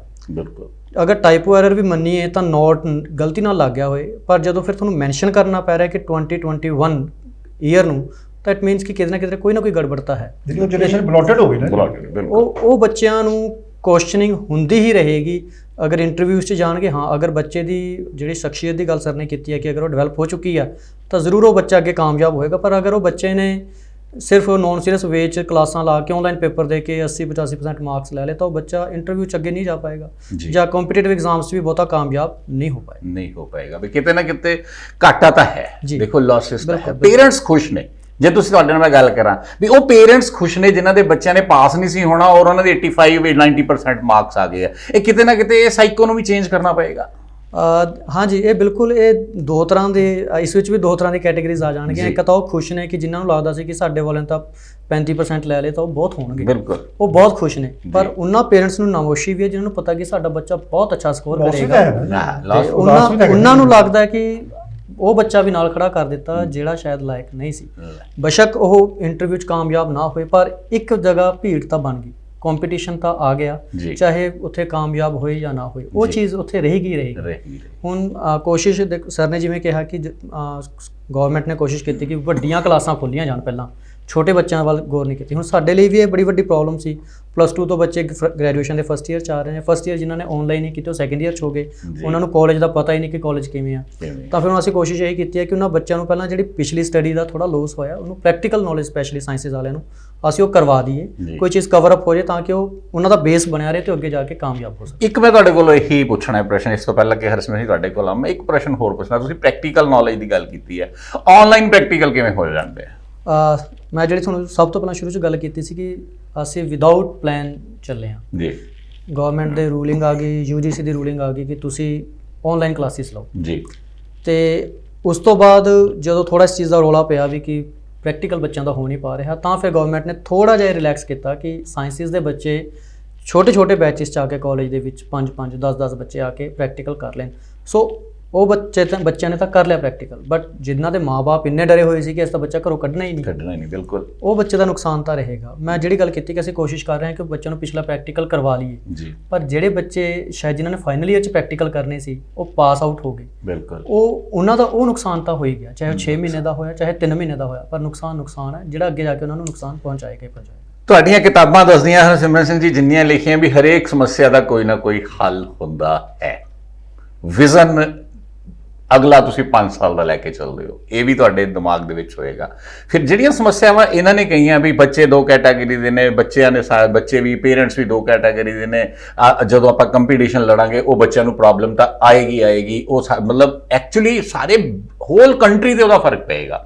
ਅਗਰ ਜਿਹੜੇ ਐਲੀਜੀਬਲ ਨਹੀਂ ਹੈ, ਜਿਹੜੇ ਡਿਜ਼ਰਵ ਨਹੀਂ ਕਰਦੇ, ਉਹ ਬੱਚੇ ਆ ਕੇ ਅਗਰ ਇੰਜੀਨੀਅਰ ਬਣ ਜਾਂਦਾ ਤਾਂ ਉਹ ਨੁਕਸਾਨ ਹੀ ਹੋਏਗਾ, ਦੇਸ਼ ਨੂੰ ਭਲਾ ਨਹੀਂ ਹੋਏਗਾ ਉਸ ਚੀਜ਼ ਦਾ। ਅਗਰ ਉਹ ਬੱਚਾ ਡਾਕਟਰ ਬਣ ਜਾਂਦਾ ਤਾਂ ਉਹ ਨੁਕਸਾਨ ਹੀ ਕਰੇਗਾ, ਭਲਾ ਨਹੀਂ ਕਰੇਗਾ। ਲੇਕਿਨ ਮੈਂ ਪੁੱਛਾਂਗਾ ਵੀ ਇਹਦਾ ਹੱਲ ਕੀ ਹੈ ਫਿਰ? ਦੇਖੋ ਜੀ, ਹੱਲ ਇਹ ਦੇਖੋ 3-4 ਇੰਸਟੀਟਿਊਸ਼ਨਸ ਨੇ ਜੀ ਜਿਹੜੀ ਕਿ ਸਾਡੀ ਇਕਨੋਮਿਕ ਪਾਲਿਸੀਜ਼ ਨੂੰ ਡਿਸਕਸ ਕਰਦੀਆਂ ਨੇ, ਫਾਰਮੂਲੇਟ ਕਰਦੀਆਂ ਨੇ। ਇੱਕ ਤਾਂ ਰੀਜਨਲ ਬੋਰਡਸ ਨੇ ਜੀ, ਠੀਕ ਹੈ ਨਾ, ਹਰ ਸਟੇਟ ਦੇ ਆਪਣੇ ਬੋਰਡ ਨੇ, ਬਿਲਕੁਲ। ਦੂਸਰਾ CBSE ਹੈ ਜੀ। ਤੀਸਰਾ ICSE, ਇੱਕ ਕਲੱਬ ਕਰ ਲਓ ਜਿਹੜੀ ਕਿ ਸੈਂਟਰਲ ਗਵਰਨਮੈਂਟ ਦੀ ਐਜੂਕੇਸ਼ਨ ਦੇ, ਠੀਕ ਹੈ ਜੀ। ਤੀਸਰਾ ਨੀਤੀ ਆਯੋਗ ਹੈ ਜੀ। ਚੌਥਾ ਤੁਸੀਂ ਜਿਹੜੀ ਨੈਸ਼ਨਲ ਐਜੂਕੇਸ਼ਨ ਪਾਲਿਸੀ ਆਈ ਹੈ, ਜਿਹੜਾ ਮੋਦੀ ਸਾਹਿਬ ਬੜਾ ਕਹਿੰਦੇ ਨੇ ਕਿ ਬੜੀ ਵਧੀਆ ਹੋਈ ਗੱਲ। ਇਹ ਜਿਨ੍ਹਾਂ ਸਮੇਂ 'ਚ ਨੈਸ਼ਨਲ ਐਜੂਕੇਸ਼ਨ ਪਾਲਿਸੀ ਆਈ ਨੇ, ਜੋ ਹਾਲਾਤ ਹੋਰ ਸੀ, ਅੱਜ ਸਥਿਤੀ ਹੋਰ ਹੋ ਗਈ ਹੈ। ਸੋ ਮੈਂ ਸਮਝਦਾ ਕਿ ਇਹ ਜਿਹੜਾ ਸਾਨੂੰ ਸਦਾ ਦਾ ਕਿਓਸ ਆ ਗਿਆ, ਐਜੂਕੇਸ਼ਨਲ ਕਿਓਸ ਆਇਆ ਨਾ ਜੀ, ਇਹਦੇ 'ਚ ਕਈ ਫਰੰਟਸ 'ਤੇ ਕੰਮ ਕਰਨਾ ਪਏਗਾ ਜੀ। ਖਾਸ ਤੌਰ 'ਤੇ ਜਿਹੜੇ ਐਜੂਕੇਸ਼ਨ ਐਕਸਪਰਟਸ ਨੇ ਜਾਂ ਜਿਹੜੀ ਐਜੂਕੇਸ਼ਨ ਨੀਤੀ ਬਣਾਉਂਦੇ ਨੇ with the practical help of the state governments and central governments, ਇਹ ਜਦ ਤੱਕ ਨਵੀਂ ਤਰ੍ਹਾਂ ਮੈਂ ਸਮਝਦਾ ਕਿ ਨਵੇਂ ਇੱਕ ਜਿਵੇਂ ਕਹਿੰਦਾ ਡੋਮੇਨ ਦੇ ਵਿੱਚ ਨਹੀਂ ਜਾਣਗੇ, ਨਵੇਂ ਰੈਲਮ ਆਫ ਐਜੂਕੇਸ਼ਨ 'ਚ ਜਾਣਗੇ, ਉਦੋਂ ਤੱਕ ਇਸ ਸਥਿਤੀ ਹੱਲ ਨਹੀਂ ਹੋਣੀ ਜੀ, ਬਿਲਕੁਲ, ਕਿਉਂਕਿ ਸਥਿਤੀਆਂ ਨਵੀਆਂ ਪੈਦਾ ਹੋਈਆਂ ਨੇ। ਠੀਕ ਹੈ, ਮੈਨੂੰ ਯਾਦ ਹੈ ਮੈਂ +2 ਪੜ੍ਹਾਉਂਦਾ ਸੀਗਾ, ਇੱਕ ਕਿਤਾਬ ਸੀਗੀ, ਉਹ ਲੈਸਨ ਸੀ ਇੰਗਲਿਸ਼ ਦੇ ਵਿੱਚ, ਉਹ 2150 ਦਾ ਸੀਗਾ ਜੀ ਲੈਸਨ। ਓਕੇ, ਉਹਦੇ ਵਿੱਚ ਬੱਚਿਆਂ ਨੂੰ ਪੜ੍ਹਾਇਆ ਗਿਆ ਵੀ ਕਿਸੇ ਕੋਈ ਐਸਾ ਸਮਾਂ ਸੀ ਜਦੋਂ ਸਕੂਲ ਲੱਗਦਾ ਸੀ, ਬੈਗ ਲੈ ਕੇ ਸਕੂਲ ਜਾਂਦੇ ਸੀਗੇ, ਪ੍ਰੇਅਰ ਹੁੰਦੀ ਸੀ, ਸਾਰਾ ਕੁਝ। ਬੱਚੇ ਉਸ ਸਮੇਂ ਦੇ ਯਾਨੀ 2150 ਦੇ ਹੈਰਾਨ ਹੁੰਦੇ ਸੀ ਕਿ ਇਟ ਵਾਸ ਦਾ ਟਾਈਮ, ਜਿੱਦਾਂ ਅਸੀਂ ਹੁਣ ਫੱਟੀਆਂ ਨੂੰ ਸੋਚਦੇ ਵੀ ਫੱਟੀਆਂ ਵਾਲਾ ਸਮਾਂ ਵੀ ਸੀਗਾ। ਬਿਲਕੁਲ, ਉਹ ਇਹ ਜਿਹੜਾ ਸਮਾਂ ਆਇਆ ਨਾ ਜੀ, ਇਹ ਉਹ 2150 ਵਾਲਾ ਆ ਗਿਆ, ਵਰਡ ਓਵਰ ਆਇਆ। ਬਿਲਕੁਲ, ਮੈਂ ਸਮਝਦਾ ਕਿ ਜਦੋਂ ਕਿ ਜਿਹੜੇ ਸਾਡੇ ਡਿਵੈਲਪ ਕੰਟਰੀਜ਼ ਨੇ ਉਹਨਾਂ ਨੇ ਆਪਣੀਆਂ ਸਮੱਸਿਆ ਨੂੰ ਹੱਲ ਕਰ ਲਿਆ, ਬੜੀ ਹੱਦ ਤੱਕ ਹੱਲ ਕਰ ਲਿਆ ਜੀ, ਲੇਕਿਨ ਸਾਡਾ ਇੰਡੀਅਨ ਸਿਸਟਮ ਨੇ ਜੇ ਕਿਸੇ ਨੂੰ ਹੱਲ ਨਹੀਂ ਲੱਭ ਰਹੇ, ਇੱਕ ਤਰ੍ਹਾਂ ਦੀ ਮੈਂ ਕਹਿੰਦਾ ਲੀਡ ਹੀ ਨਹੀਂ ਮਿਲ ਰਹੀ। ਬਿਲਕੁਲ, ਜਿਵੇਂ ਇਸ ਭਾਈ ਸਾਹਿਬ ਨੇ ਦੱਸਿਆ ਵੀ ਕਦੀ ਕੋਈ ਪਾਲਿਸੀ ਕਰ ਲੈਂਦੇ, ਕਦੀ ਕੋਈ ਪਾਲਿਸੀ ਕਰ, ਇੱਕ ਤਰ੍ਹਾਂ ਦਾ ਜਿਹੜੀ ਐਕਸਪੈਰੀਮੈਂਟੇਸ਼ਨ ਹੈ ਨਾ ਐਜੂਕੇਸ਼ਨ ਦੀ, ਉਹ ਬੰਦ ਹੋਣੀ ਚਾਹੀਦੀ ਹੈ ਔਰ ਠੀਕ ਪਾਲਿਸੀ ਤੇ ਆਉਣ ਤਾਂ ਕਿ ਬੱਚਿਆਂ ਦਾ ਭਵਿੱਖ, ਬੱਚਿਆਂ ਦਾ ਭਵਿੱਖ ਨਹੀਂ, ਕੰਟਰੀ ਦਾ ਭਵਿੱਖ ਚਾਹੀਦਾ। ਬਿਲਕੁਲ, ਕੰਟਰੀ ਦਾ ਭਵਿੱਖ ਦਾਅ ਤੇ ਲੱਗ ਗਿਆ। ਜਦੋਂ ਸਾਡੇ ਬੱਚੇ ਪੰਜਾਬ ਦੇ ਵਿੱਚ, ਹਿੰਦੁਸਤਾਨ ਵਿੱਚ ਜਾਣਗੇ, ਬਾਹਰ ਜਦੋਂ ਜਾਣਗੇ ਉਦੋਂ ਕੀ ਹਾਲ ਹੋਏਗਾ? ਬਿਲਕੁਲ। ਅੱਛਾ, ਉਹ ਜਿਹੜੀ ਕਿ ਹੋਰ ਦੇਖੋ, ਜਿਸ ਢੰਗ ਦੇ ਨਾਲ ਕੈਨੇਡਾ ਜਾਂ ਹੋਰ ਦੁਨੀਆ ਦੇ ਜਿਹੜੇ ਦੋ ਜਾ ਰਹੇ ਸੀ ਉਹਨਾਂ ਨੂੰ ਨੁਕਸਾਨ ਹੋਇਆ, ਨਹੀਂ ਜਾ ਸਕੇ, ਲੇਕਿਨ ਉਹਨਾਂ ਨੇ ਬੜੀ ਇਮਾਨਦਾਰੀ ਨਾਲ ਇੱਥੇ ਦੇ ਬੱਚਿਆਂ ਨੂੰ ਆਨਲਾਈਨ ਪੜ੍ਹਾਈ ਕਰਵਾਈ ਹੈ। ਬਿਲਕੁਲ, ਔਰ ਦੇਖੋ ਐਲੀਜੀਬਲ ਕਰਦਾ ਤੁਸੀਂ ਆਨਲਾਈਨ ਪੜ੍ਹਾਈ ਪੂਰੀ ਕਰਕੇ you are welcome in Indian country. So ਮੈਂ ਸਮਝਦਾ ਕਿ ਇੱਕ ਬੜੇ ਵੱਡੇ ਪੱਧਰ ਤੇ ਜਦ ਤੱਕ ਸਾਡੇ ਇਹ ਸਾਰੇ ਜਿਹੜੇ ਐਜੂਕੇਸ਼ਨ ਪਾਲਿਸੀ ਮੇਕਰਸ ਨੇ ਉਹ ਨਹੀਂ ਬੈਠਣਗੇ ਔਰ ਇਮਾਨਦਾਰੀ ਨਾਲ ਕੰਮ ਨਹੀਂ ਕਰਨਗੇ, ਉਦੋਂ ਤੱਕ ਮੈਂ ਸਮਝਦਾ ਕਿ ਇਹ ਆਉਣ ਵਾਲੇ ਸਮੇਂ 'ਚ ਖਰਾਬ। ਇਹ ਤਾਂ ਬਹੁਤ ਟਾਈਮ ਲੱਗੇਗਾ ਜੀ। ਨਹੀਂ, 2 ਸਾਲ ਚਾਹੀਦੇ ਜੀ। 2 ਸਾਲ ਜਿਹੜੀ ਜਨਰੇਸ਼ਨ ਹੁਣ ਚਲੇ ਗਈ ਜੀ, ਇੱਕ ਸਾਡੇ ਬਾਕੀ 6 ਮਹੀਨੇ ਬਚ ਗਏ ਨੇ ਜੀ। ਇਸ ਦੇ ਵਿੱਚ ਬੜੇ ਰੀਡਿਫਾਈਨ ਕਰਕੇ ਇਸ ਨੂੰ ਦਿੱਤੀ ਜਾਵੇ ਐਜੂਕੇਸ਼ਨ, ਔਰ ਹਾਇਰ ਐਜੂਕੇਸ਼ਨ ਬਾਰੇ ਖਾਸ ਖਿਆਲ ਰੱਖਿਆ ਜਾਵੇ। ਕਿਉਂਕਿ ਮੈਂ ਸਮਝਦਾ ਕਿ ਮੇਰਾ ਪੋਤਾ ਉਹ ਬੜਾ ਅੱਛੀ ਤਰ੍ਹਾਂ ਉਹਦੇ ਪੇਰੈਂਟਸ ਨੇ ਇਹਨੂੰ ਪੜ੍ਹਾਇਆ, ਉਹ ਬੜੇ ਅੱਛੇ ਨੰਬਰ ਲੈ ਗਿਆ ਔਰ ਉਹ ਕੰਪੀਟੀਸ਼ਨ ਵਿੱਚ ਜਾ ਰਿਹਾ। ਲੇਕਿਨ ਸਵਾਲ ਇਹ ਹੈ ਵੀ ਅੱਗੇ ਜਿਹੜੇ ਹੋਰ ਬੱਚੇ ਆ ਰਹੇ ਨੇ ਉਹਦੇ 'ਚ ਜਿੱਥੇ ਇਹ ਪੇਰੈਂਟ ਖੁਸ਼ ਨੇ, ਜਿਹੜੇ ਉਦਾਸ ਨੇ ਉਹਨਾਂ ਦਾ ਕੀ ਹੱਲ ਕੀਤਾ? ਆਪਾਂ ਨੂੰ ਤਾਂ ਦੇਖਣਾ ਪਏਗਾ ਨਾ ਵੀ ਜਿਹੜੇ ਬੱਚੇ ਚੰਗੀ ਤਰ੍ਹਾਂ ਲਿਜਾ ਸਕਦੇ ਸੀ, ਉਹ ਅਗਰ ਇੱਕ ਬੱਚਾ ਚਲੋ ਨੰਬਰ ਲੈ ਗਿਆ, ਮਿਹਨਤ ਕਰਕੇ ਉਹ ਕੰਪੀਟ ਕਰ ਸਕਦਾ ਹੈ ਜੀ, ਲੇਕਿਨ ਜਿਹੜਾ ਕੰਪੀਟੀਸ਼ਨ ਦੇ ਵਿੱਚ ਆਲਰੇਡੀ ਐਕਸੈਲ ਕਰ ਰਿਹਾ ਹੈ ਉਹਦਾ ਕੀ ਲਾਸ ਹੈ, ਉਹਦਾ ਕੀ ਕਸੂਰ ਹੈ? ਪਰ ਇਹਦਾ ਬੜਾ ਬੈਲੈਂਸਡ ਅਪਰੋਚ ਬਣਾਉਣੀ ਪਏਗੀ। ਪਰ ਸਾਡੀ ਕੰਟਰੀ, ਮੈਂ ਪ੍ਰੋਫੈਸਰ ਤੁਹਾਡੇ ਕੋਲੋਂ ਪੁੱਛਾਂਗਾ, ਸਾਡੀ ਕੰਟਰੀ ਵਰਗਾ ਜਿਹੜਾ ਜਿੱਥੇ ਅਸੀਂ ਕਹਿੰਦੇ ਆ ਵੀ ਸਾਡੇ ਕੋਲ ਕਾਲਜ ਸਕੂਲਸ ਦੇ ਵਿੱਚ ਬੱਚੇ ਅਜਿਹੇ ਆਉਂਦੇ ਨੇ ਗਰੀਬ ਘਰਾਂ ਦੇ ਜਿਨ੍ਹਾਂ ਦੀ ਸਾਨੂੰ ਫੀਸਾਂ ਤੱਕ ਮਾਫ ਕਰਾਉਣੀਆਂ ਪੈਂਦੀਆਂ ਨੇ ਜਾਂ ਕਰਨੀਆਂ ਪੈਂਦੀਆਂ ਨੇ, ਠੀਕ ਹੈ ਨਾ, ਉਸ ਕੰਟਰੀ ਦੇ ਵਿੱਚ ਆਨਲਾਈਨ ਪੜ੍ਹਨਾ ਆਪਣੇ ਆਪ ਦੇ ਵਿੱਚ ਇੱਕ ਜਿਹੜਾ ਹੈਗਾ ਉਹ ਬੜਾ ਵੱਡਾ ਕਿਹਾ ਜਾ ਸਕਦਾ ਹੈ ਵੀ ਮਾਣ ਵਾਲੀ ਗੱਲ ਕਹਿ ਸਕਦੇ ਆ, ਜਾਂ ਬੜਾ ਵੱਡਾ ਸਵਾਲ ਹੈ ਇਹਦੇ ਤੇ ਵੀ ਉਹ ਕਰ ਵੀ ਸਕਦਾ ਹੈ, ਵੀ ਉਹ ਕਰ ਵੀ ਸਕਦਾ ਹੈ ਕਿ ਨਹੀਂ ਕਰ ਸਕਦਾ। ਉਸ ਦੇ ਵਿੱਚ ਅਸੀਂ ਦੂਸਰੇ ਪਾਸੇ ਅਸੀਂ ਇਹ ਵੀ ਦੇਖ ਰਹੇ ਹਾਂ ਵੀ ਰੋਜ਼ ਆਉਂਦਾ ਅਖਬਾਰ ਦੇ ਵਿੱਚ ਵੀ ਡੈਲਟਾ ਪਲੱਸ ਜਿਹੜੀ ਹੈ ਵੇਵ ਆ ਰਹੀ ਹੈ, ਥਰਡ ਜਿਹੜੀ ਆ ਰਹੀ ਹੈ। ਆਉਣ ਵਾਲੇ ਸਮੇਂ 'ਚ ਕਈ ਸਕੂਲਾਂ ਦੇ ਵਿੱਚ ਅਸੀਂ ਦੇਖ ਰਹੇ ਹਾਂ ਵੀ ਕਰੋਨਾ ਦੇ ਪੋਜ਼ਿਟਿਵ ਬੱਚੇ ਆ ਰਹੇ, ਸਕੂਲਾਂ ਨੂੰ ਬੰਦ ਕੀਤਾ ਜਾ ਰਿਹਾ ਹੈ, ਪਹਿਲੇ ਕਲਾਸਿਸ ਨੂੰ ਬੰਦ ਕੀਤਾ ਜਾ ਰਿਹਾ, ਫਿਰ 8-10 ਬੱਚੇ ਆ ਜਾਂਦੇ, ਪੂਰਾ ਸਕੂਲ ਬੰਦ ਕਰ ਦਿੱਤਾ ਜਾ ਰਿਹਾ ਹੈ। ਅਗਰ ਇਸ ਤਰ੍ਹਾਂ ਇਹ ਡੈਲਟਾ ਪਲੱਸ ਆ ਗਿਆ, ਗਿਣਤੀ ਆ ਗਈ, ਕੀ ਅਸੀਂ ਵਾਕਈ ਸੱਚਮੁੱਚ ਇਹ ਪੜ੍ਹਾਈਆਂ ਕਰਾ ਸਕਾਂਗੇ? ਅਜਿਹਾ ਦੌਰ ਇਹ ਲੰਬਾ ਨਹੀਂ ਹੋ ਜਾਏਗਾ ਜਿਹਦੀ ਇਹਨਾਂ ਨੇ 2 ਸਾਲ ਤੱਕ ਗੱਲ ਕੀਤੀ ਹੈ ਵੀ ਠੀਕ ਹੋ ਸਕਦਾ? ਬਿਲਕੁਲ ਵਾਜਬ ਸਵਾਲ ਆ ਤੁਹਾਡਾ। ਦੇਖੋ, ਕਿਸੇ ਵੀ ਮੁਲਕ ਦੀ ਜਿਹੜੀ ਪ੍ਰੋਗਰੈਸ ਹੈ ਉਹ 2 ਚੀਜ਼ਾਂ ਤੇ ਖੜੀ ਹੈ, ਹੈਲਥ ਤੇ ਐਜੂਕੇਸ਼ਨ। ਬਿਲਕੁਲ। ਤੇ ਸਾਡੀ ਤਰਾਸਦੀ ਇਹ ਹੈ ਕਿ ਸਾਡਾ ਹੈਲਥ ਤੇ ਐਜੂਕੇਸ਼ਨ ਦੋਨੋਂ ਹੀ ਸਿਸਟਮ ਖਰਾਬ, ਦੋਨੋਂ ਹੀ ਕ੍ਰੈਸ਼ ਕਰ ਰਹੇ, ਦੋਨਾਂ 'ਚ ਹੀ ਬਹੁਤ ਵੱਡਾ ਕ੍ਰਾਈਸਿਸ ਹੈ। ਤੇ ਇੱਕ ਚੀਜ਼ ਯਾਦ ਰੱਖਣੀ ਪਏਗੀ ਸਰਕਾਰਾਂ ਨੂੰ ਵੀ ਕਿ ਹੈਲਥ ਤੇ ਐਜੂਕੇਸ਼ਨ ਦੋਨੋਂ ਕੋਰਿਲੇਟ ਕਰਦੇ ਨੇ ਇੱਕ ਦੂਜੇ ਨਾਲ, ਇਹ ਅਲੱਗ ਨਹੀਂ। ਬਿਲਕੁਲ। ਜਦੋਂ ਅਸੀਂ ਆਨਲਾਈਨ ਸਟੱਡੀ ਦੀ ਗੱਲ ਕਰਦੇ ਹਾਂ ਤਾਂ ਉਸ ਦਾ ਹੈਲਥ ਕ੍ਰਾਈਸਿਸ ਬਹੁਤ ਵੱਡਾ ਹੋਇਆ ਬੱਚਿਆਂ ਨੂੰ। ਲਗਾਤਾਰ ਮੋਬਾਈਲ ਦੀ ਸਕਰੀਨ ਤੇ ਦੇਖਣ ਨਾਲ ਬੱਚਿਆਂ ਨੂੰ ਨਿਗਾਹ ਦੀ ਪ੍ਰੋਬਲਮ ਆਈ ਹੈ, ਔਰ ਈਵਨ ਕਿ ਮੈਨੂੰ ਕੋਈ ਮੈਡੀਕਲ ਪ੍ਰੂਫ ਤਾਂ ਮੇਰੇ ਕੋਲ ਨਹੀਂ ਹੈ, ਬਟ ਮੈਨੂੰ 1-2 ਪੇਰੈਂਟਸ ਐਸੇ ਵੀ ਮਿਲੇ ਕਿ ਉਹ ਕਹਿੰਦੇ ਕਿ ਸਾਡੇ ਬੱਚੇ ਨੂੰ ਮੈਂਟਲੀ ਉਹਨੂੰ ਮਤਲਬ ਕਿ ਇੰਨਾ ਬਰਡਨ ਪੈ ਗਿਆ ਲਗਾਤਾਰ ਸਕਰੀਨ ਦੇਖਣ ਨਾਲ ਕਿ ਸਾਨੂੰ ਅਲਟੀਮੇਟਲੀ ਦੀਆਂ ਕਲਾਸਾਂ ਛੁਡਾਉਣੀਆਂ ਪਈਆਂ। ਬਿਲਕੁਲ। ਸਾਨੂੰ ਰਿਕੁਐਸਟ ਕਰਨੀ ਪਈ ਸਕੂਲ 'ਚ ਜਾਂ ਕਾਲਜ 'ਚ, ਸਾਡਾ ਬੱਚਾ ਸਟ੍ਰੈਸ 'ਚ ਜਾ ਰਿਹਾ ਕਿ ਉਹ ਨਹੀਂ ਕਲਾਸ ਲਾ ਪਾਉਂਦਾ। ਫਿਰ ਜਦੋਂ ਐਸਾ ਕ੍ਰਾਈਸਿਸ ਆ ਗਿਆ ਤਾਂ ਇਹ ਸਵਾਲ ਤਾਂ ਬਣਿਆ ਹੀ ਰਹੇਗਾ। ਸਰ ਨੇ ਵੈਸੇ 2 ਸਾਲ ਦੀ ਗੱਲ ਕਹੀ ਹੈ, ਪਰ ਤੁਸੀਂ ਇੱਕ ਗੱਲ ਕਹੀ ਸੀ ਵੀ ਇਹ ਛੇਤੀ ਹੁੰਦਾ ਲੱਗਦਾ ਨਹੀਂ। ਹਾਂ, ਅਸੀਂ ਜੋ ਹੁਣ ਵਿਗੜਿਆ, ਅਗਰ ਦੁਬਾਰਾ ਤੀਜੀ ਵੇਵ ਨਹੀਂ ਆਉਂਦੀ ਜਾਂ ਕਰੋਨਾ ਵਾਲਾ ਸਿਸਟਮ ਦੁਬਾਰਾ ਸ਼ੁਰੂ ਨਹੀਂ ਹੁੰਦਾ ਤਾਂ ਸ਼ਾਇਦ 2 ਸਾਲ 'ਚ ਜੋ ਪਿੱਛੇ ਵਿਗੜਿਆ ਉਹਨੂੰ ਥੋੜ੍ਹਾ ਸੁਧਾਰ ਸਕਾਂਗੇ। ਪਰ ਅਗਰ ਇਹ ਕ੍ਰਾਈਸਿਸ ਦੁਬਾਰਾ ਆਉਂਦਾ ਤੇ ਮੈਂ ਸੌਰੀ ਟੂ ਸੇ ਬਟ ਸਰਕਾਰਾਂ ਮੈਨੂੰ ਅੱਜ ਵੀ ਨਹੀਂ ਲੱਗਦੀਆਂ ਕਿ ਉਹ ਤਿਆਰ ਨੇ ਸਿਸਟਮ ਨੂੰ ਅਪਣਾਉਣ ਲਈ ਜਾਂ ਬੱਚਿਆਂ ਨੂੰ ਕੋਈ ਐਸੀ ਫੈਸਿਲਿਟੀਜ਼ ਪ੍ਰੋਵਾਈਡ ਕਰਨ ਲਈ। ਦੇਖੋ, ਗਵਰਨਮੈਂਟ ਬੰਦਾ ਚੂਜ਼ ਕਰਦਾ ਕਿ ਮੇਰੀਆਂ ਬੇਸਿਕ ਨੀਡਸ ਪੂਰੀਆਂ ਹੋਣ, ਤੇ ਅੱਜ ਦੇ ਬੱਚੇ ਦੀ ਬੇਸਿਕ ਨੀਡ ਤਾਂ ਐਜੂਕੇਸ਼ਨ ਹੈ। ਫੂਡ ਸ਼ੈਲਟਰ ਠੀਕ ਹੈ, ਸਰਕਾਰ ਨੇ ਬੜੇ ਵਾਅਦੇ ਵੀ ਕੀਤੇ, ਲੋਕਾਂ ਨੂੰ ਦਿੰਦਾ ਹੀ ਰਹੇ ਵੀ ਠੀਕ ਹੈ ਜੀ ਅਸੀਂ ਰਾਸ਼ਨ ਪਹੁੰਚਾਇਆ, ਪਰ ਐਜੂਕੇਸ਼ਨ ਕਿਵੇਂ ਪਹੁੰਚਾਈ ਜਾਏ? ਬਿਲਕੁਲ। ਸਰਕਾਰੀ ਟੀਚਰਸ ਦੀ ਇਹਨਾਂ ਨੇ ਗੱਲ ਕੀਤੀ, ਮੇਰੇ ਕੁਝ ਰਿਲੇਟਿਵਸ ਵੀ ਹੈਗੇ ਨੇ, ਉਹਨਾਂ ਨੇ ਦੱਸਿਆ ਕਿ ਸਾਨੂੰ ਬੱਚਿਆਂ ਦੇ ਘਰਾਂ ਤੱਕ ਜਾਣਾ ਪਿਆ। ਬਟ ਕਰੋਨਾ ਦੇ ਟਾਈਮ 'ਚ ਜਦੋਂ ਘਰ 'ਚ ਜਾਂਦੇ ਸੀ ਮਾਂ-ਬਾਪ ਐਂਟਰ ਨਹੀਂ ਹੋਣ ਦਿੰਦੇ ਵੀ ਅਸੀਂ ਜੀ ਬੱਚਾ ਬਾਹਰ ਨਹੀਂ ਕੱਢਦੇ, ਤੁਸੀਂ ਘਰ 'ਚ ਕਿਉਂ ਆ ਰਹੇ ਹੋ? ਤਾਂ ਤੁਸੀਂ ਇਹ ਦੇਖੋ ਕਿ ਉਹ ਟੀਚਰ ਦੀ ਸਿਹਤ ਨਾਲ ਵੀ ਕਿੰਨਾ ਵੱਡਾ ਖਿਲਵਾੜ ਹੈ ਤੇ ਬੱਚੇ ਦੀ ਨਾਲ ਵੀ ਤੇ ਉਹਨਾਂ ਦੇ ਪੇਰੈਂਟਸ ਨਾਲ ਵੀ। ਸੋ ਜਦੋਂ ਤੱਕ ਜਿਹੜੀ ਸ਼ੁਰੂ 'ਚ ਮੈਂ ਗੱਲ ਕੀਤੀ ਸੀ ਕਿ until and unless government will not provide a blueprint for all the matter, ਉਹ ਚੀਜ਼ ਚੱਲ ਹੀ ਨਹੀਂ ਸਕਦੀ ਜਦੋਂ ਤੁਹਾਡੇ ਕੋਲ ਬਲੂਪ੍ਰਿੰਟ ਹੀ ਨਹੀਂ। ਇਹ ਮਲਟੀ ਡਾਈਮੈਂਸ਼ਨਲ ਕ੍ਰਾਈਸਿਸ ਹੈ। ਬਿਲਕੁਲ ਇੱਕ ਤੇ ਪਿੰਨ ਪੁਆਇੰਟ ਨਹੀਂ ਕਰ ਸਕਦੇ, ਮਲਟੀ ਡਾਈਮੈਂਸ਼ਨਲ ਕ੍ਰਾਈਸਿਸ। ਚਲੋ ਮੈਂ ਤੁਹਾਡੇ ਕੋਲ ਇੱਕ ਗੱਲ ਪੁੱਛਾਂ, ਤੁਹਾਡੇ ਕੋਲ ਤੁਸੀਂ ਸਕੂਲ ਚਲਾਉਂਦੇ ਹੋ, ਦੇਖੋ ਮੈਂ ਤੁਹਾਡੇ ਕੋਲ ਇੱਕ ਗੱਲ ਪੁੱਛਦਾ ਵੀ ਅਗਰ ਪੇਰੈਂਟਸ ਅੱਜ ਦੇ ਮੌਕੇ ਦੇ ਉੱਤੇ ਕੀ ਕਰਨ, ਬੱਚਿਆਂ ਨੂੰ ਸਕੂਲ ਭੇਜਣ ਜਾਂ ਫਿਰ ਆਨਲਾਈਨ ਕਲਾਸਿਸ ਦੇ ਉੱਤੇ ਸੈੱਟ ਰਹਿਣ? ਦੇਖੋ ਸਕੂਲ ਤਾਂ ਭੇਜਣਾ ਚਾਹੀਦਾ ਜੀ, ਸਕੂਲ ਤਾਂ ਭੇਜਣਾ ਚਾਹੀਦਾ ਕਿਉਂਕਿ ਜਿਹੜਾ ਲਾਸ ਹੋ ਚੁੱਕਿਆ ਨਾ ਜੀ ਉਸ ਨੂੰ ਕੋਪ ਅਪ ਕਰਨਾ ਪਏਗਾ। ਸਕੂਲ ਭੇਜਣਾ ਚਾਹੀਦਾ ਹੈ, ਲੇਕਿਨ ਅੱਗੇ ਜ਼ਿੰਮੇਵਾਰੀ ਜੋ ਗਵਰਨਮੈਂਟ ਗਾਈਡਲਾਈਨਸ ਨੇ ਜੀ ਉਹਨਾਂ ਦਾ ਠੀਕ ਪਾਲਣਾ ਹੋਵੇ। ਸਕੂਲ ਵੀ ਕਰੇ ਨਹੀਂ ਸਕੂਲ ਤਾਂ ਕਰੇ ਕਿਉਂਕਿ ਸਕੂਲ ਨਹੀਂ ਕਰਨਾ ਨਾ ਜੀ, ਸਕੂਲ ਵੀ ਕਰੇ, ਐਡਮਿਨਿਸਟ੍ਰੇਸ਼ਨ ਵੀ ਕਰੇ, ਤਾਂ ਕਿ ਇੱਕ ਤਰ੍ਹਾਂ ਦਾ ਜਿਹੜਾ ਅਗਰ ਕੋਈ ਬਹੁਤ ਵੱਡਾ ਕ੍ਰਾਈਸਿਸ ਜਾਂ ਖਤਰਾ ਤੀਜੀ ਵੇਵ ਆ ਜਾਂਦਾ ਹੈ ਫਿਰ ਤਾਂ ਦੇਖੋ ਬੰਦ ਕਰਨਾ ਪਏਗਾ ਜੀ। ਲੇਕਿਨ ਜਦ ਤੱਕ ਇਸ ਤਰੀਕੇ ਨਹੀਂ ਆਦਾ, ਜਿੰਨਾ ਸਾਡੇ ਕੋਲ ਸਮਾਂ ਆਏਗਾ 5-4 ਮਹੀਨੇ ਚ ਸੈਸ਼ਨ ਦਾ, ਉਦੋਂ ਤੱਕ ਮੈਂ ਸਮਝਦਾ ਕਿ ਇਹਦਾ ਪੂਰਾ ਫਾਇਦਾ ਲੈਣਾ ਚਾਹੀਦਾ ਜੀ। ਪੇਰੈਂਟਸ ਨੂੰ ਕੋਆਪਰੇਟ ਕਰਨਾ ਚਾਹੀਦਾ ਹੈ ਔਰ ਟੀਚਰਸ ਨੂੰ, ਸਰਕਾਰੀ ਸਕੂਲਾਂ ਨੂੰ, ਪ੍ਰਾਈਵੇਟ ਸਕੂਲ, ਇੱਕ ਤਰ੍ਹਾਂ ਦਾ ਕਾਮਨ ਕ੍ਰਾਈਸਿਸ ਹੈ ਇਹ। ਬਿਲਕੁਲ ਇਹ ਕੋਈ ਪ੍ਰਾਈਵੇਟ ਜਾਂ ਸਰਕਾਰੀ ਨਹੀਂ ਦੇਖਣਾ ਚਾਹੀਦਾ ਸਾਨੂੰ ਜੀ, ਕਿਉਂਕਿ ਬੱਚਿਆਂ ਦੇ ਭਵਿੱਖ ਦਾ ਸਵਾਲ ਹੈ ਔਰ ਸਾਡੇ ਪੰਜਾਬ ਦੇ ਔਰ ਦੇਸ਼ ਦੇ ਜਿਹੜੇ ਬੱਚਿਆਂ ਦਾ ਭਵਿੱਖ ਦਾ ਸਵਾਲ ਹੈ, ਫਿਰ ਹੀ ਅਸੀਂ ਬਚਾ ਸਕਾਂਗੇ, ਅਦਰਵਾਈਜ਼ ਤਾਂ ਨੁਕਸਾਨ ਹੋ ਜਾਏਗਾ। ਜਿਹੜੇ ਕੇਸ ਆ ਰਹੇ ਆ ਜੀ, ਆਪਾਂ ਦੇਖ ਰਹੇ ਹਾਂ ਵੀ ਸਕੂਲਾਂ ਦੇ ਵਿੱਚ ਕੇਸ ਆ ਰਹੇ ਆ। ਦੇਖੋ ਉਹ ਮਤਲਬ ਅਜੇ ਆਪਾਂ ਕਹਿ ਸਕਦੇ ਹਾਂ ਕਿ ਜਨਰਲਾਈਜ਼ ਨਹੀਂ ਹੋਇਆ, ਓਕੇ, ਥੋੜਾ ਹੋਇਆ ਹੈ, ਥੋੜੇ ਉਹਦਾ ਉਸ ਮੁਤਾਬਕ ਫੈਸਲਾ ਕਰ ਲਓ ਜੀ, ਹੱਲ ਕਰ ਲਓ ਜੀ। ਲੇਕਿਨ ਇੱਕ ਸਕੂਲ ਦੇ ਵਿੱਚ ਇੱਕ ਬੱਚਾ ਆਉਂਦਾ ਹੈ ਕਿਉਂਕਿ ਅਲਟੀਮੇਟਲੀ ਤਾਂ ਦੇਖੋ ਸਾਊਥ ਦੇ ਵਿੱਚ ਹੀ ਕੇਸ ਆ ਰਹੇ ਨੇ, ਨਾਰਥ ਵਿੱਚ ਤਾਂ ਕੇਸ ਖਤਮ ਹੀ ਹੋ ਗਏ ਨੇ ਜੀ। ਪੰਜਾਬ ਦੇ ਵਿੱਚ ਕੋਈ ਕੇਸ ਨਹੀਂ ਆ ਰਿਹਾ, ਕਿਤੇ ਟਮਾਟਮ ਆ ਜਾਂਦਾ ਹੈ। ਲੁਧਿਆਣੇ ਵਰਗੇ ਸ਼ਹਿਰ ਚ ਉਸ ਨੂੰ ਉਸ ਮੁਤਾਬਕ ਕਰ ਲਓ, ਜਿਵੇਂ ਕਰ ਰਹੇ ਨੇ 14 ਦਿਨ ਵਾਸਤੇ ਬੰਦ ਕਰਤਾ, ਠੀਕ ਹੈ, ਉਹ ਟੀਚਰ ਵਾਸਤੇ ਕਰਤਾ ਕਿ 2 ਟੀਕੇ ਲੱਗੇ ਹੋਣ, ਸਾਰਾ ਕੁਝ ਠੀਕ ਕਰ ਹੈ। ਲੇਕਿਨ ਮੈਂ ਸਮਝਦਾ ਕਿ ਜਨਰਲਾਈਜ਼ ਤੌਰ ਤੇ ਬੰਦ ਨਹੀਂ ਕਰਨਾ ਚਾਹੀਦਾ। ਪਰ ਸਰ ਤੁਸੀਂ ਕੀ ਕਹਿਣਾ ਚਾਹੋਗੇ ਆਪ, ਜੇ ਅਸੀਂ ਗੱਲ ਕਰੀਏ ਵੀ ਅਵੇਅਰਨੈਸ ਦੇ ਲਈ ਜਾਂ ਜਨਰਲ ਗੱਲ ਦੇ ਲਈ, ਅਗਰ ਪੇਰੈਂਟਸ ਨੂੰ ਕੋਈ ਮੈਸੇਜ ਦੇਣਾ ਚਾਹੋ ਉਸ ਪ੍ਰੋਗਰਾਮ 'ਚ ਕੀ ਕਹੋਗੇ? ਦੇਖੋ ਸਰ, ਗੱਲ ਇਹ ਹੈ ਕਿ ਬੱਚੇ ਦਾ ਭਵਿੱਖ ਸਕੂਲ ਤੇ ਕਾਲਜ ਆ ਕੇ ਹੀ ਬਣਦਾ, ਪਰ ਸਿਹਤ ਵੀ ਜ਼ਰੂਰੀ ਹੈ। ਜੇ ਸਿਹਤ ਨਹੀਂ ਤਾਂ ਸ਼ਾਇਦ ਜ਼ਿੰਦਗੀ ਵੀ ਨਾ ਰਹੇ। ਸੋ ਪੇਰੈਂਟਸ ਨੂੰ ਪਹਿਲੀ ਗੱਲ ਤਾਂ ਅਗਰ ਬੱਚੇ ਦੇ ਉਹਨਾਂ ਨੂੰ ਲੱਗਦਾ ਕਿ ਬੱਚਾ ਆਫ ਦੀ ਟਰੈਕ ਜਾ ਰਿਹਾ, ਆਨਲਾਈਨ ਸਟੱਡੀ ਨਾਲ ਸਿੰਸੀਅਰਿਟੀ ਨਾਲ ਨਹੀਂ ਦੇਖ ਰਿਹਾ, ਤਾਂ ਕਿਉਂਕਿ ਬੱਚਾ ਹੁਣ ਟੀਚਰ ਦੇ ਹੱਥ ਨਹੀਂ ਪੇਰੈਂਟਸ ਦੇ ਹੱਥ 'ਚ ਘਰੇ ਆ, ਤਾਂ ਉਹ ਉਸ 'ਤੇ ਇੱਕ ਪ੍ਰੋਪਰ ਚੈੱਕ ਰੱਖਣ। ਤੇ ਅਗਰ ਆਨਲਾਈਨ ਮੋਡ ਦੁਬਾਰਾ ਆਉਂਦਾ ਤਾਂ, ਤੇ ਇੱਕ ਆਪਣੀ ਬੜੀ ਪੁਰਾਣੀ ਚੀਜ਼ ਚੱਲਦੀ ਹੈ ਕਿ ਸ਼ਾਹ ਬਿਨਾ ਪੱਤ ਨਹੀਂ ਤਾਂ ਗੁਰੂ ਬਿਨ ਗਤ ਨਹੀਂ। ਬਿਲਕੁਲ। ਤੇ ਸਾਡੇ ਸ਼ੁਰੂ ਤੋਂ ਇਹ ਚੀਜ਼ ਚੱਲਦੀ ਰਹੀ ਹੈ ਕਿ ਇਵਨ ਕਿ ਜੰਗਲਾਂ ਵਿੱਚ ਵੀ ਗੁਰੂ ਕੋਲੋਂ ਸਿੱਖਿਆ ਬੱਚੇ ਲੈਂਦੇ ਰਹੇ ਨੇ। ਤਾਂ ਉਹ ਚੀਜ਼ ਤਾਂ ਅੱਜ ਵੀ ਉਸ ਤਰ੍ਹਾਂ ਹੀ ਆ, ਚਾਹੇ ਮਾਹੌਲ ਬਦਲ ਗਿਆ, ਸਰਕਮਸਟੈਂਸਿਸ ਚੇਂਜ ਹੋ ਚੁੱਕੇ ਨੇ, ਬਟ ਟੀਚਰ ਦਾ ਬੱਚੇ ਤੇ ਹੋਣਾ ਬਹੁਤ ਜ਼ਰੂਰੀ ਆ।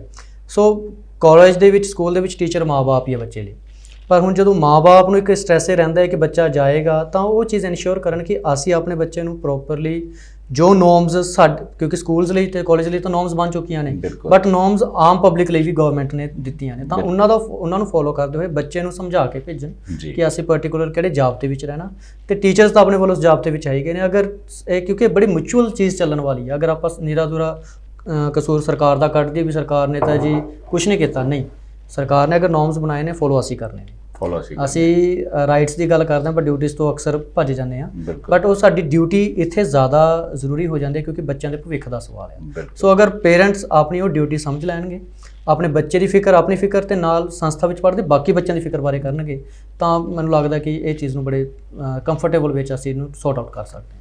ਦੋਸਤੋ, ਕਰੋਨਾ ਤਾਂ ਆਇਆ, ਇਸ ਦੇ ਵਿੱਚ ਕੋਈ ਸ਼ੱਕ ਨਹੀਂ। ਕੋਵਿਡ-19 ਨਾਂ ਦੀ ਮਹਾਮਾਰੀ ਜਿਹੜੀ ਆ ਪੂਰੇ ਵਿਸ਼ਵ ਦੀ ਸਮੱਸਿਆ ਹੈ, ਇਕੱਲੇ ਭਾਰਤ ਦੀ ਸਮੱਸਿਆ ਨਹੀਂ। ਤੇ ਉਹ ਜਿਹੜੀ ਆ ਬੱਚਿਆਂ ਦੇ ਉੱਪਰ ਬਹੁਤ ਬੁਰੀ ਤਰ੍ਹਾਂ ਜਿਹੜਾ ਹੈ ਉਸਨੇ ਹੋਰ ਪ੍ਰਭਾਵ ਨਹੀਂ ਪਾਇਆ। ਕਹਿੰਦੇ ਬੱਚਿਆਂ ਨੂੰ ਕਰੋਨਾ ਨਹੀਂ ਹੁੰਦਾ, ਲੇਕਿਨ ਬੱਚਿਆਂ ਨੂੰ ਕਰੋਨਾ ਨੇ ਅਗਰ ਪ੍ਰਭਾਵ ਪਾਇਆ ਤਾਂ ਉਹਨਾਂ ਦੀ ਐਜੂਕੇਸ਼ਨ ਦੇ ਉੱਤੇ ਬਹੁਤ ਵੱਡਾ ਪ੍ਰਭਾਵ ਪਾਇਆ ਹੈ। ਤੇ ਉਸ ਪ੍ਰਭਾਵ ਦੇ ਵਿੱਚ ਭਵਿੱਖ ਸਾਡੇ ਮਾਹਿਰਾਂ ਮੁਤਾਬਕ ਇਹੀ ਨਿਕਲ ਕੇ ਆਉਂਦਾ ਹੈ ਕਿ ਜਦ ਤੱਕ ਸਰਕਾਰ ਨੇ ਸਕੂਲ ਖੋਲ੍ਹ ਰੱਖੇ ਹੈ, ਸਰਕਾਰੀ ਗਾਈਡਲਾਈਨਸ ਨੂੰ ਮੰਨਦੇ ਹੋਏ, ਸਕੂਲ ਦੀ ਗਾਈਡਲਾਈਨਸ ਨੂੰ ਮੰਨਦੇ ਹੋਏ, ਉਹ ਬੱਚੇ ਜਿਹੜੇ ਆ ਉਹ ਸਕੂਲ ਆਉਣ ਤਾਂ ਕਿ ਜੋ ਉਹਨਾਂ ਦਾ ਨੁਕਸਾਨ ਪਹਿਲਾਂ ਹੋ ਚੁੱਕਿਆ ਹੈ ਉਹ ਨੁਕਸਾਨ ਤੋਂ ਉਹ ਬੱਚੇ ਬਚ ਸਕਣ। ਸੋ ਤੁਹਾਡਾ ਦਿਲਸ਼ੇਰ ਜੀ ਤੇ ਹਰਸਿਮਰਤ ਸਿੰਘ ਜੀ, ਤੁਹਾਡਾ ਬਹੁਤ ਬਹੁਤ ਧੰਨਵਾਦ। ਦੋਸਤੋ, ਤੁਹਾਡਾ ਵੀ ਕਰਦੇ ਹੋਏ ਧੰਨਵਾਦ। ਆਗਿਆ ਲੈਣ ਤੋਂ ਪਹਿਲਾਂ ਬੇਨਤੀ ਕਰਾਂਗੇ ਕਿ ਜਿਨ੍ਹਾਂ ਨੇ ਅਜੇ ਤੱਕ SDTV ਪ੍ਰਾਈਮ ਨੂੰ ਸਬਸਕ੍ਰਾਈਬ ਨਹੀਂ ਕੀਤਾ, ਸਬਸਕ੍ਰਾਈਬ ਕਰਨਾ, ਸਬਸਕ੍ਰਾਈਬ ਕਰਨ ਤੋਂ ਬਾਅਦ ਬੈਲ ਆਈਕਨ ਨੂੰ ਜ਼ਰੂਰ ਦਬਾ ਦੇਣਾ ਤਾਂ ਕਿ ਸਾਡੇ ਪ੍ਰੋਗਰਾਮ ਤੁਹਾਡੇ ਤੱਕ ਇਸੇ ਤਰ੍ਹਾਂ ਪੁੱਜਦੇ ਰਹਿ ਸਕਣ। ਫਿਲਹਾਲ ਆਪਣੇ ਦੋਸਤ ਤੇ ਹੋਸ਼ ਸ਼ਮੀ ਡਾਵਰਾਂ ਦਿਓ ਇਜਾਜ਼ਤ। ਨਮਸਕਾਰ।